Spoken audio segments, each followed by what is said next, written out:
Bharatiya Janata party के वरिष्ठ नेता व देश के रक्षा मंत्री राजनाथ सिंह ने वाराणसी के सेवापुरी विधानसभा क्षेत्र में आयोजित एक जनसभा को संबोधित करते हुए कहा कि केंद्र की सरकार और प्रदेश की सरकार ने जो भी विकास के कार्य किए वह सारी जनता के सामने है। उन्होंने कहा कि जब सारा देश कोरोना के दंश में कोरोना से पीड़ित था, उस समय केंद्र की सरकार के द्वारा गरीबों को मुफ्त अनाज देने की व्यवस्था की गई। ये हमारे प्रधानमंत्री नरेंद्र मोदी की उदारवादी ही सोच थी। देश का कोई भी आदमी भूखा ना रहे, यही कारण रहा कि कोरोना के मामले में विकसित देश अमेरिका से कई गुना ज्यादा राहत भारत में यहाँ की जनता को प्रदान किया गया। यह कुशल प्रबंधन का नतीजा रहा। उन्होंने विपक्षी नेताओं को आड़े हाथों लेते हुए कहा कि भ्रष्टाचार और जाति के आधार पर राजनीति करने वाले इन दलों का कोई आधार नहीं है। इन दलों के कारण ही राजनीतिक दलों के नेताओं पर से आम जनता का विश्वास उठता चला जा रहा है। लेकिन आपको बता दें, मैं विश्वास दिलाता हूं कि आने वाले कुछ समय के बाद फिर से राजनीतिक दलों पर विश्वास जमना शुरू हो जाएगा। भारतीय जनता पार्टी ऐसा करके दिखाएगी।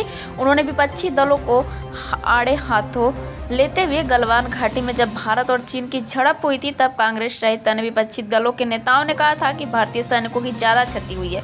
लेकिन ऑस्ट्रेलियन अखबार के अगले ही दिन स्पष्ट कर दिया कि 50 से ज्यादा चीनी सैनिकों की क्षति गलवान घाटी में हुई थी। भारत अपनी सीमाओं की रक्षा करने में समर्थ है।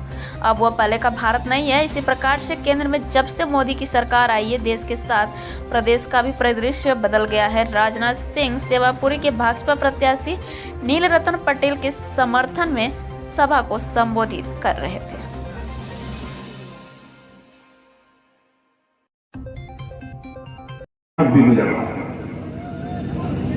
लॉकडाउन के कारण सारे कामकाज बंद हो गए, लोग घरों को पैदल वापस लौट गए।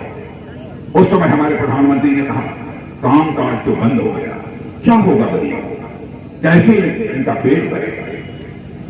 तुरंत फैसला किया।